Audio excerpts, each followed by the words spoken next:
Hello everyone, welcome to the Rocks and Change YouTube channel. My name's Fleur Hastings and today I'm going to show you how to make a half Persian 4-in-1 chainmail weave. So this is a gorgeous weave, it's a flat weave, it's a little bit like a double curb chain if you know what a double curb chain looks like. It uses jump rings with a minimum aspect ratio of 4.4 upwards. So I tend to use an aspect ratio of 5. I think this makes a really nice dense weave when I'm working with jump rings. The jump rings that I've used in the pieces that I've done as samples are a 5mm inner diameter jump ring on a 1mm wire. So I'll just show you what that looks like. So you can see, let me see if I can get it to focus. You can see here it's got this double curve chain, but it does sit nice and flat. So you'll see it a little bit more up close and personal when we get into the actual weave itself. So grab your tools and let's get started. Okay, so we can see here this beautiful weave in a little bit more detail. So we can see that it does look like that interlocking double curve chain. Okay, so with this weave, it's like on one side, it's the same on the other. As long as your aspect ratio is, like we said before, above 4.4, you're absolutely fine. You're going to get this beautiful fluid weave that doesn't lock up on you. What I mean by lock up on you is when it doesn't become fluid, it's not got this beautiful fluidity to it. These jump rings are a 5mm inner diameter jump ring made on a 1mm wire, which gives you that perfect 5 aspect ratio. Okay, so to get started with this weave, what we're going to need is obviously we're going to need our jump rings, but we're also going to need some tools. Now, I've been using these tools and I absolutely love them. They're part of the Beadsmith family of tools. If I just zoom out, you can have a look at the whole toolkit. So it comes in this little carry case and you get everything in here that you're going to need. So you're going to get your bent nose and your chain nose, which is what I've used to construct my chainmail with these weaves.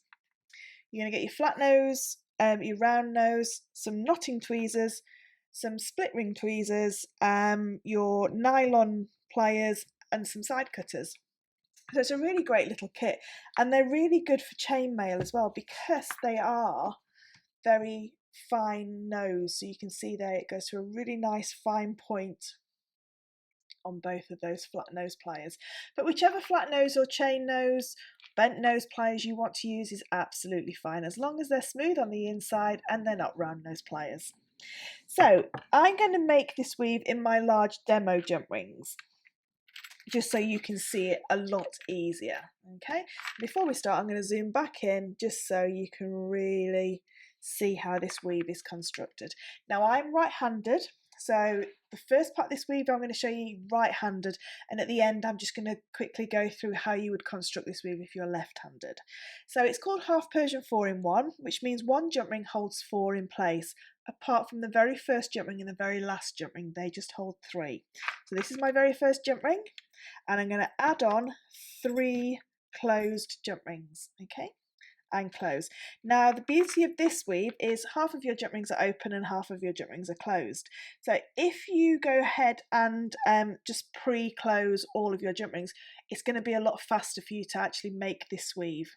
So pre-close half of them, open half of them, and then the pattern will start to evolve quicker because you're not stopping and starting, opening and closing jump rings. Now, like I say, I'm right-handed, so I'm going to take a single jump ring in my left hand and 2 jump rings in my right hand. The way that I'm going to stack these 3, I'm only bothered about these 3 jump rings to start with, these gold jump rings. This red jump ring I'm just ignoring. Okay, the way that they're going to stack is they're going to stack, the single jump ring is going to go as number 1, the second jump ring number 2, third jump ring number 3. So they're stacking in a downwards staircase, if you like, going towards my right. Okay, so number 1 is on top, 2 is sandwiched in the middle, and number 3 is underneath. When I lay these down on the board, you can see that I've now got those 3 stacking jump rings. This red jump ring is stacked so that it's stacking on top of them, with the bottom half of that jump ring facing towards me. Okay, so that's how I start. Now a really good sort of like thing to do if you are stuck with this weave and you've tried and you can't do it because it falls out of sequence too quickly, is you can sellotape across here. So put some sellotape across the front and back of your weave, of this little starter weave, and then just punch some holes in it just so that you can put the jump rings through. That means then that this structure will stay exactly the same. Now, because it's a Persian weave, we talk a lot about the eye of jump rings, okay? So what an eye is, if we just put those two jump rings on top of each other, this here is the eye, okay? And it's the intersection of where these two jump rings cross over, okay? So if I put them side by side, there is no eye. When I put them one on top of the other, it's created this eye shape, okay? So that's what we're looking for with Persian weaves. We look for that eye quite a lot. So to start this weave off, I'm going to take one open jump ring and one closed jump ring. Now, as we said, it's called Half Persian 4-in-1, which means one jump ring holds 4 in place. So this jump ring, there's only 3 jump rings that it can hold in place because we never attach the same colour to the same colour when it comes to Persian weaves. So I'm never going to attach this red jump ring to another red jump ring. It's just going to be to the gold jump rings. So I've got 3 gold jump rings that are there, and then this loose jump ring here will be my 4th one. So the way that we add our jump ring is we have to come from the underneath. We're going to come up from the back through jump ring number 3, and then we're going to go over the top and we're going to go through jump ring number 1 and jump ring number 2. Okay, so where jump ring number 1 and number 2 are, can you see that it's created that eye shape? So that's what we mean when we're going through the eye. Okay, so it's those 2 there. So if I say you're going to go under jump ring number 1 and under jump ring number 2, it just means that it's going into the eye shape. Okay, so I'm going to pop that in, it'll be a little bit more clearer. So from the underneath up through jump ring number 3, and then over the top to jump ring number 1 and jump ring number 2. Okay, so you can see there I've picked up jump ring number 1 and jump ring number 2. If I lay that down, can you see that this red jump ring now is sitting on top of the previous red jump ring? Okay, so it's all the time sitting on the top of the previous jump ring. So any open jump rings that you add in sit on top of the previous open jump ring. Any closed jump rings that you add in sit underneath the previous closed jump ring. So I've got my open jump ring in place, so it's holding all 3 in place, and then I'm going to take my closed jump ring, and I'm just going to add that onto that jump ring there, that open jump ring that I've just added, and I'm going to close. Now remember what we've just said, that it has to sit underneath the previous closed jump ring. Okay, so I've now got that one jump ring holding all 4 in place. If I just lift those up, can you see that all 4 of them are held in place by that red jump ring? Okay, I'm going to do it again. So I'm only ever looking for the last 3 closed jump rings. We're ignoring this 4th one now because that's got enough jump rings in there, that's done. Okay, so it's 1, 2 and 3. So I'm going to take my open jump ring, I'm going to come again from the underneath up through jump ring number 3, and then count back 2, and we're going to go over the top to jump ring number 1 and 2. So the route that it's going is 3, 1, 2. We know that it's correct because it's sitting on top of the previous red jump ring, so the previous open jump ring. Okay, if I just lift that up, you can see that that stacking formation is still exactly the same. So it's gone 3, 2, 1, 1 still on top, 2, 3. Before I close, I can add on my closed jump ring. Like we said, that's got to sit underneath the previous closed jump ring and close. And when I lay this back down, you'll see there that that pattern is starting to evolve now. So again, take my next open jump ring, counting back 1, 2, 3. So it's going to come up through the back of number 3 and then through where 1 and 2 cross over into the eye shape.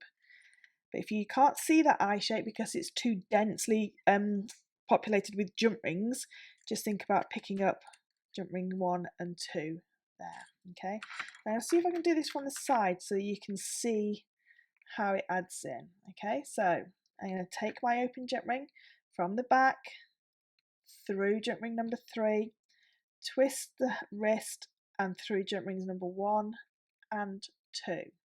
Now it never attaches to a red jump ring, don't forget, it's only those 3 jump rings that we're attaching it to. So we just need to add it in, so it's just attached these 3 here. We don't go near any of the red jump rings, we never attach a red jump ring to a red jump ring, it's only those 3 there that it's attached to. And before we close, we add on our 4th jump ring and close.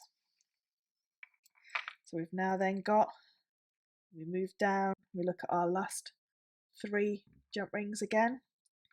Now when you feel a little bit more confident with this weave, what you can do is you can put your closed jump ring already onto your open jump ring, and then all you have to do is again through the back of the weave, through number 3, over to jump ring number 1 and 2, make sure it doesn't cross over that previous red jump ring, and close. Now we can close this now because we've already got that 4th jump ring in place. So that 1 jump ring is holding all 4 of those in place, and you can see that they're stacking downwards nicely. If I lift it the other way around, the red jump rings are stacking the opposite way on top of each other. So red jump rings are on top of each other, gold jump rings are underneath each other. I'll just put 1 more in place with it down on the mat, if you like.